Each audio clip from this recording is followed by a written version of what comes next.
Hello everybody and welcome back to Analog Vernacular. Today we're going to be playing some more Disco Elysium. And now that I'm listening to this, I needed to look at this. Unfortunately, there's a bit of an issue where the music being used in this game was made by some artist, and they are claiming all of the videos where this music pops up. So, I'm going to try this right now where I've turned down the music volume significantly just to see if we can get away with this without getting copyright claimed on every single video of this series. If this doesn't work, I may just turn the music off altogether. And I hate doing that, I really do, but I might just need to. So yeah, I just wanted to let you know that that might be happening. Okay, so let's go ahead and venture around some more. I know that we got that mission from Kuno about going and checking out his going and stealing drugs from his dad, but we're not going to do that quite yet. Ooh, the kitchen's open. Real quickly, I'm going to go upstairs.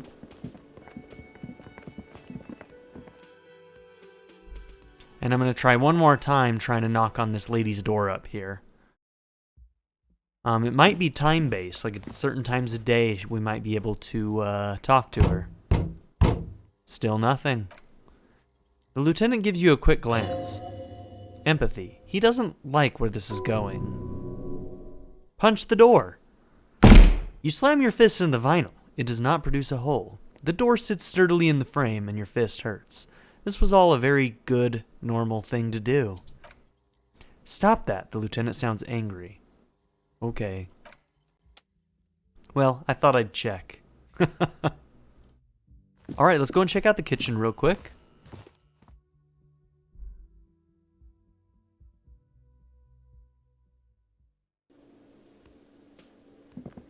Also, in my inventory, I wonder...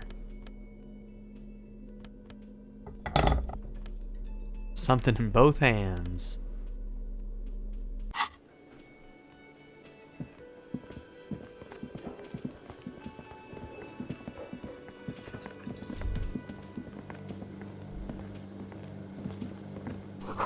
The dishes are drying, they smell of chemicals and pine trees. Let's talk to the cook here. I don't know how to say that. Kubek. Let's call him Kubek. Gracie, maybe? Kubek? A thin man is smoking below an exhaust hood. Occasionally, sipping from his mug, this must be the Whirling's cook. As you step in, he nods towards the table and says something in a completely foreign language. The only words you can make out are Goracy and Kubek. Logic, it must be his name. Goracy. Goracy Kubek. Sounds representative. That's logic, huh? I think that's the first time logic has jumped up on us. Oh, it's a failure. It must be his name.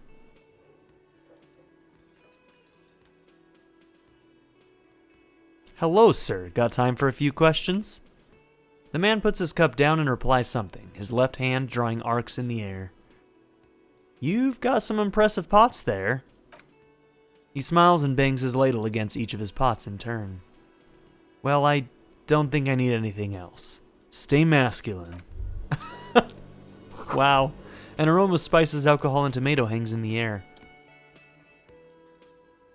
The man ponders his cooking utensils and gives you a little nod, acknowledging your presence. So does he not speak English? Is that what I'm supposed to understand here? You see a heavy steel door with a prominent dimple lock. It's painted blue. Inland Empire, you immediately feel drawn to the color. Blue is for mystery. I wonder where this door leads. You do? The lieutenant regards you with patient skepticism. It's a door in the back of a kitchen. Why do you care where it leads? I am drawn to its cobalt blue. It is quite pretty. I suppose we could look into it as a side investigation. Yes, I must know more about this blue door. Yes. A mini side investigation. New task, explore the Whirling's secret passages. He looks at you, then at the door. Guardy is the person to ask about this, the cafeteria manager. Now I must touch the door. The cobalt blue surface feels rough to touch. The stainless steel is door flush with its frame on every side. Try to push on the door. The door does not budge. Oh, the mystery deepens. Truly a mystery that must be solved. Tell me, Garte. Can I help you? What do you know about this blue door? There's a mysterious blue steel door in the back of the kitchen. Tell me about it. Oh yes, that door, sure. There's nothing mysterious about it, it's just a door, he shrugs. Do you know what's behind it? Do you have... No, I don't have a key. I don't know how to get there, and I don't care either. It's not like I've been wondering about it for 10 years. It's just the freight warehouse, probably. Or some boring storage space with a bunch of old junk and dust. Junk and dust. He runs his finger across the counter to check for dirt. Composure, success. He's attempting to maintain an air of indifference. It's absolutely not convincing. I think you'd like to know what's back there. Fine, okay, a little, he shrugs. But my job doesn't leave me time for wondering about one locked door in one of the cafeterias I manage.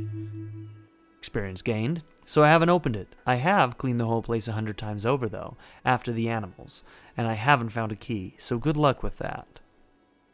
Well, alright then. So about that money I owe. Yes, have you got it? How much do I owe you again? For the drinks, 30 real. Actually, let's talk about something else. I definitely don't have 30 real. I have like 60 cents. I don't think that's enough. Okay, let's talk to this bro again, just to see if maybe we have something about this door. Hey, do you know what's behind that door? Point to the blue door. He looks up at you, then looks away quickly, shrugging and muttering something to himself. Composure, success. Shrugging is an international sign for, no, I don't know what's behind that door. Thanks, Quebec. Okay, this doesn't open until later as well. Let's talk to this lady again, see if she's got anything new. Hello again, sweetie. I see you met up with your colleague. She looks at the lieutenant. I sure did. The lieutenant nods politely. Reaction speed. Wait, who's Sweetie? No. Who's Why? Sweetie? You are, officer. Huh. Maybe I am. And have you found anyone to be sweet to? She smiles conspiratorially. I don't know, wink, maybe I have. I had once, wink twice, but then I lost her. Reaction speed. What was with that fucking wink? Endurance. Seem neurological. Central nervous system's really banged up. Stop winking. Tap yourself on the side of your head to correct the malfunction. You know what? Do nothing. The neurological damage is probably permanent. I'm fine with I see you're this. still grieving. Well, I won't pry. She smiles gently, paying no heed to the inexplicable winking. This implies... Yeah, I don't know if that means that our previous love interest is dead and gone, or if things just didn't work out. I'm leaning towards dead and gone. You must forgive me. I'm getting so scatterbrained, I completely forgot to introduce myself. I'm Lena. My husband Morel and I are staying with our friend Gary just down the street, but I come here for tea when they're away. Her eyes glitter over the rims of her glasses as she looks up, smiling. This Lena is wacky enough for the motley crew. Hire her on the spot. How'd you like to roll with me, Lena? Her eyes light up. Whatever do you mean?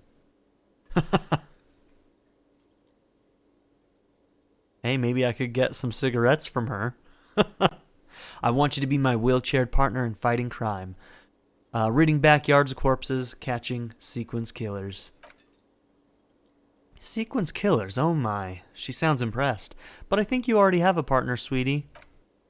A partner who needs you to help him get a corpse down from a tree. Oh, Kim, I forgot I had you.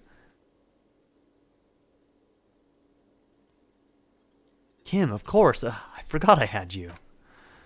Yes, and it seems to me that you'd do well to stick close to him. He has the look of an upstanding officer of the law, someone you can lean on. And, sweetie, you are looking unsteady. She looks down, and even if he weren't there, I don't think you'd have much use for me.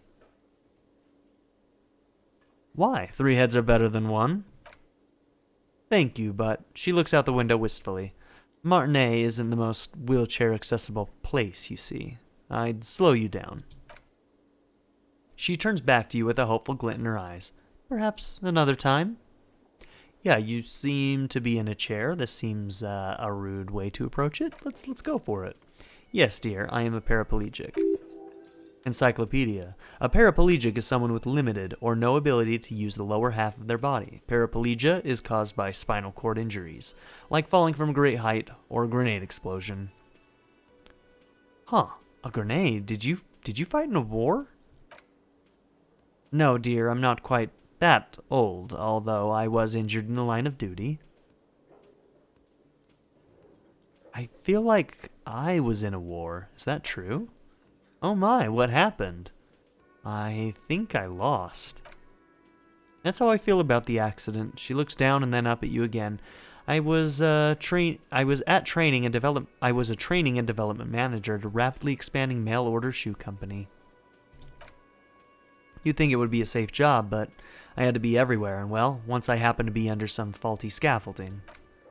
I was lucky. This was almost 20 years ago, and I was compensated exceptionally well. One can only dream of such payoffs nowadays. She runs her hands over the chrome wheels of her chair. I'm sorry, it was rude of me to mention the wheelchair. Let's move on. That's quite all right. I'm used to people asking questions. I know they're thinking about it anyway. Empathy. There's no bitterness in her voice. She accepted the curiosity her condition inspires a long time ago. I don't know if you've noticed, but I don't know where I am, or what I'm doing, or anything else for that matter. Her eyes follow your movements with some concern. Yes, officer, you look rather dazed, like a stunned fox, but surely things can't be that bad. Suggestion, she won't judge you no matter what you say.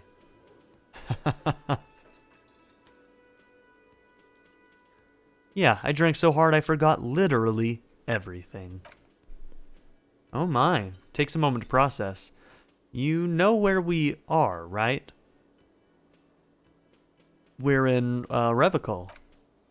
That's right, in a hostel called the Whirling in Rags, to be precise. To be honest, I don't know diddly squat about Revocol. What kind of place is this? Her gray eyes widen. How would I even begin to tell you? Revocol is the most beautiful city in the world. We're fortunate to be here, you and I. I haven't seen very many other cities personally, but everyone says so. Revocol is a rare jewel. This city used to rule the world, though it has seen better days. There's a pause as she studies your expression. You must look quite lost, speaking of history. You know what year it is, yes? Yeah, I believe... It's a bad year in my late 40s or 50s. I don't even know how old I am. There, the year is 1951, and spring has only just started. I'm sure there are better days ahead. The lieutenant studies you, rubbing his chin. I'm beginning to suspect that you might indeed be completely adrift in this reality, thinks the lieutenant. How can it be that bad? Never mind, we're in this now. Cool, we got to see his thoughts a little bit there. Oh my. Okay. I can tell that this is taxing for you, so I'll just ask one more question. What regime are we living under? What mode of government? Ooh.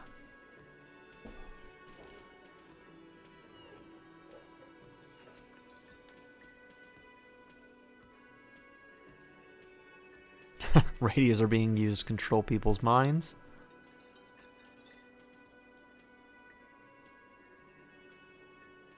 Cop. We're living under the cop regime. Actually, she raises her finger, we are not. You could say that about almost any other nation, but not Revocol. Try one more time, officer. What mode of government? Some kind of democracy, maybe? No, let's go with the radios.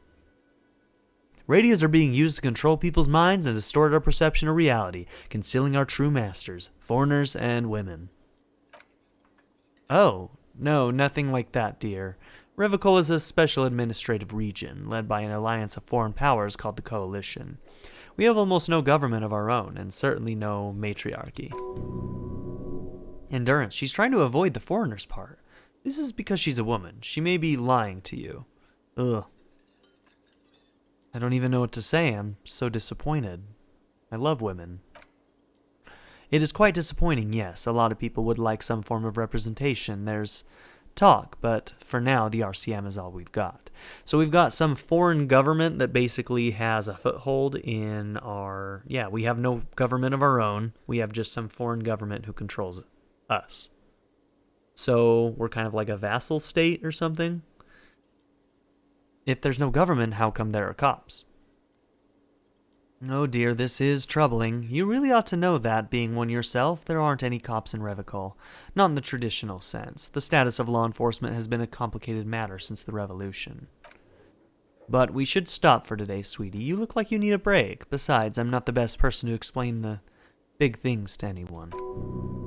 Half-Light. She's scared now. She's realized you really are brain damaged. So how did I do? You didn't do too well, dear. It does look like you're having trouble remembering things. History and places. Remembering reality in a world. It's very odd. A sigh. The lieutenant buries his nose in his notebook. But maybe a fresh set of eyes is what this world needs, and while I'm no doctor, such bouts of amnesia are often temporary, so I wouldn't worry too much. Volition? She means this sincerely. Worrying won't do any good. What is this revolution you mentioned? A defeat, I'm afraid. The people of this archipelago tried to build something new, something different. The rest of the world didn't like it, so they came and ended it. This was 42 years ago. But I'm a cop. Whatever it was hasn't stopped me. Of course, sweetie. I really don't know how to explain it better. I'm empathy. I'm just a poor woman, she thinks. What do I know of these things? And how can I help you? Who could tell me more, Lena? Someone more educated in sweeping matters. Maybe you should ask... She turns to the lieutenant. No. He looks away. I'm not an encyclopedia. I won't be a guide either. I'm a detective. Get a reality lowdown. New task. Of course, she turns to you. Then I don't know. Someone rich, maybe? Wealthy people are educated, though I don't know where you would find a wealthy person in Martinez. Oh my god, are you serious? Lena, Sweetie needs money. Do sweeties get money? Her expression becomes very serious. Oh, Sweetie, I heard your conversation with the manager about your financial troubles. When do you get your next paycheck? Empathy. If she could, this woman would feed and clothe you and every other sad lost person on this earth. What a sweetheart, Lena. The cryptozoologist's wife. Physical instrument. You've got guns of steel and a chiseled jaw, somewhere under the bloated alcohol layer, that is. Maybe she'd like to sponsor you? Suggestion. Tug on her heartstrings. Oh, 97%. You understand Lena's idealism. +2. Tug on her heartstrings. Suggestion. Your deportment remains dignified as you shed a single manly tear. It isn't easy for me to ask this of anyone, but I am at the end of my rope. Any money you have could help me. Item gained. Commemorative pin. Sweetie, I only have a few cents on me, but... Oh, this feels awful. Why am I doing this? She unfastens a gold commemorative pin from her left jacket pocket and drops it into your palm. I could give you this to pawn, just to tide you over. Wonderful. The lieutenant marks drolly. He has a pin. Perception. Sight. The pin is round and slightly tarnished. 3 sailboats in bas relief with the sun hovering over the water behind them. A chipped green banner at the bottom reads, St. Baptiste, Summer of 1931. Dinghy races. Where can I pawn the pin? Cross the plaza and follow the road along the coast. Down by the water, there will be a shack nestled against an old stone facade. That's the pawn shop. An old friend of my husband's goes there often. He says the owner is quite helpful. Tutorial Agent. Items that can be pawned at Bird's Nest Roy's appear in your inventory under the Items tab. You can pawn these items when talking to Roy. What does it mean to pawn? It's easy. You bring a valuable item to a pawnbroker, who then gives you money for it. You can get it back later for a slightly larger sum if it hasn't been sold, but you never end up doing that anyway. I promise, Lena, I'll buy it back for you once I have more money. Hey, if I can, I will. Oh, it's not an ancient family heirloom or anything, but I suppose it would be nice to get it back. So, tell me more about your pen. I hope you were able to pawn that old trinket. She smiles up at you earnestly. I haven't even left yet, Lena. I mean, come on. I mean, I know your mind's going and all, but... She smiles up at you earnestly. I just wanted to thank you again. Of course, dear. I just wish I could have done more. Well, I've got to get going now.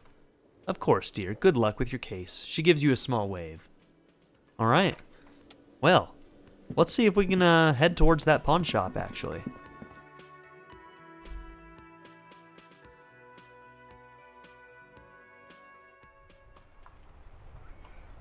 Okay.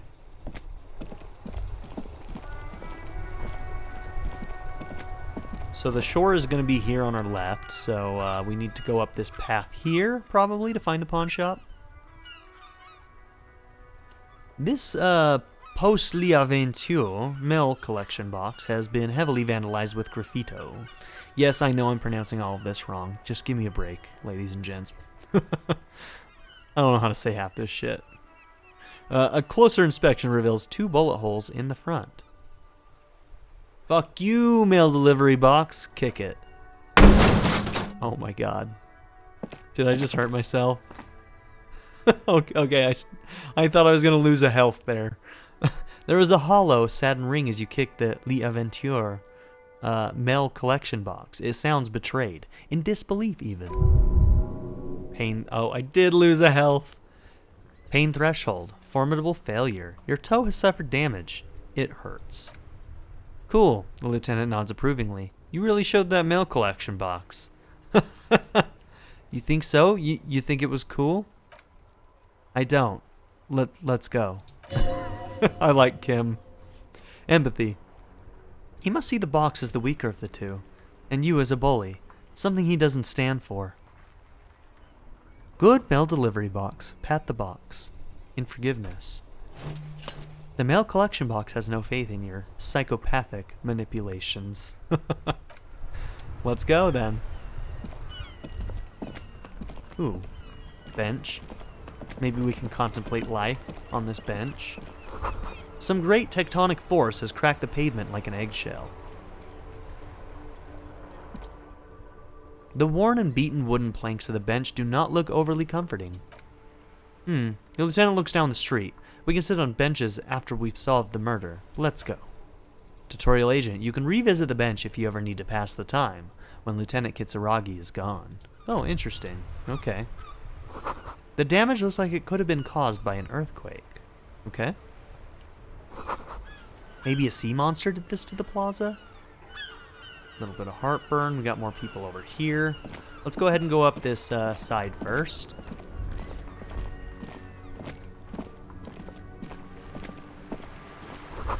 This book has a rose, a pistol, and a half-naked dame on its cover. On the cover stands a very muscular man surrounded by flames. Wait, what was the thing? The book appears to be erotica, but without actual erotica. Man, that's the worst kind. Damn. This is a book about Pate? I don't know, man. This book, you don't really understand what it is about, nor does it seem important. It takes willpower to even read the author's name, Jean Caus, from Igaunia. A book about Bodero culture. It promotes freedom and roaming upstream. A book about the future. The government reads your mind using radio technology. You selling stuff, kid? Hello, sir. Step Annette. right in. The store is open. A young girl with chubby red cheeks waves at you, smiling. Her nose is also red from the cold. I am the law. I Annette. know, sir. She stomps her feet to feel Are warmer. you interested in a new and exciting book? What kind of store is this anyway? It's a bookstore, sir. We sell books, postcards, and some board games. It's called Crime, Romance, and Biographies of Famous People. Whoa, whoa, whoa, whoa, whoa. Hold your horses, little girl. What's a book? That is a book. They have stories inside them. It's like someone told you a story in a really long letter. I don't understand, but we're just gonna move on. I still don't know what a book is. What's a postcard? A postcard is a small cardboard picture. You can write a few words on the other side and send it to your friend or beloved. I'm not even sure I know how to write. Empathy. She's unfazed by your questions. She would consider it impolite to point out any perceived weirdness. What's a board game? Board games are like little games on a table, made to pass the time. There are several different ones, but sailors here mostly buy cards. Interesting. My Thanks. pleasure. Anything else you'd like to know? Is it okay if I ask you some questions? Okay, sir. I'll try to answer any questions you have. I hope they're about books. What is your name? My name is Annette, sir. My mom, her name is, Plaisance. She owns the store. She's inside, minding the register, or organizing the stock. The girl gazes at the window, then suddenly jolts, her eyes wide, as if recalling something. Feel free to step in and browse our wares. And you're standing out here in the cold because? I'm signaling that the store is open. She nods eagerly. Otherwise, people might not know. They'd miss out on the crime, romance, and biographies of famous people. This poor kid. Empathy. A sudden gush of wind turns the pages of the books on the counter. She covers her face, smiling, but she is cold. You are cold, child. Can I help you in some way? Kind of you to offer, sir. She doesn't know what else to say. What could you do to help her anyway?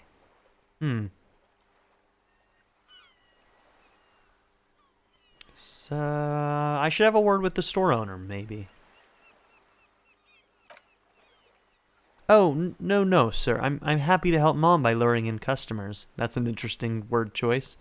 She stands upright and smiles like a little soldier. Besides, I have some hot juice in my vacuum bottle to keep warm. Shouldn't you be at school or something? I do my studies at home at the moment. I have to help Mom keep this place running. Isn't going to school more important than this? Mom says it's necessary to do both because it builds character. Mom says a proper worker is dutiful. That's how you get ahead in life, you succeed. How's the business going? Mom says it's peachy. She was a little afraid at first. There's talk about this house being... She looks over her shoulder. Cursed. Oh dear. Behind her, the window has been boarded up. You sense the boards creaking, twisting for a second, and some kind of doubt in her tense shoulders. Cursed in what way? Cursed in a way that makes them say that no business has ever really thrived here, sir. That they all go... She's looking for the right word. Ass up is what you're looking for, Annette. She blushes. I wouldn't really say it like that, but I guess so. This sounds rather serious. I should probably look into this. Narrow your eyes and look through the creaking boards in the window. I'm so brave.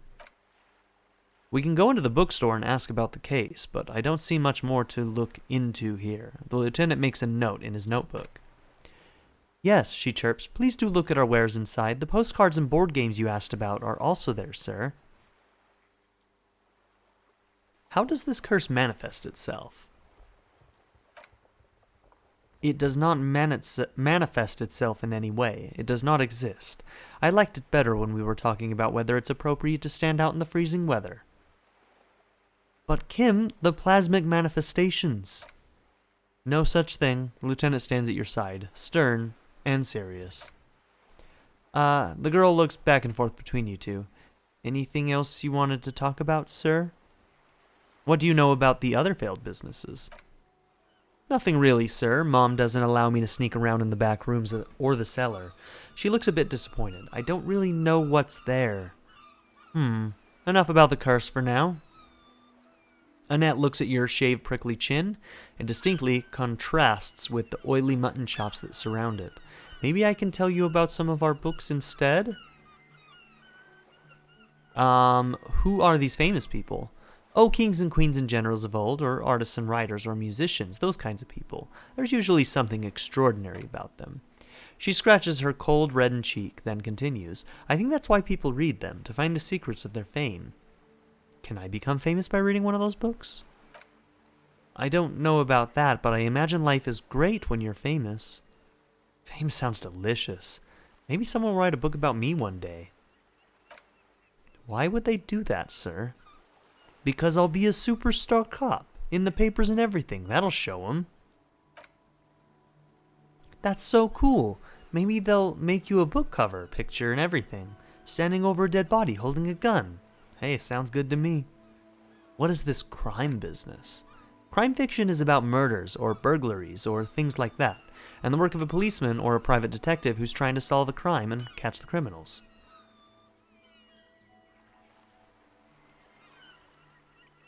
Okay, I get it.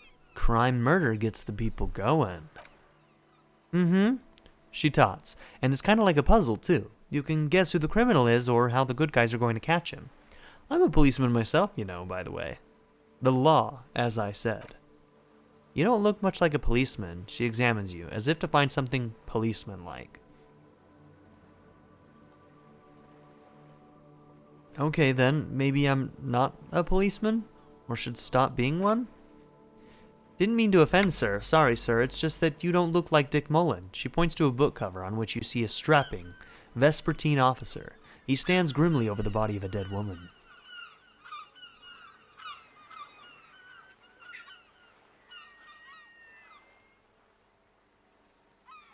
It's not your body that's important in police work, anyway. It's your point to your head. I'm also an idiot. Head, yes. No, it's your soul. Your blue soul. Pain threshold. No, your resilience. Soul. That Mullen guy looks like a Hample man. Who could respect that face? It's not even drawn correctly. He lacks soul. I'm going to agree with authority. She examines the illustration of Dick Mullen, attempting to find his soul. I'm not sure I understand. A policeman's got to have the right stuff, an ingrained sense of the law. No one would follow a weakling like Mullen. Got some experience, nice. If you say so, sir. She smiles mischievously. He's just a fictional character. He's no match for your soul. Maybe you can show me some real police work, sir. The cover image of Dick Mullen seems to stare at you with harsh disapproval. Like in the books.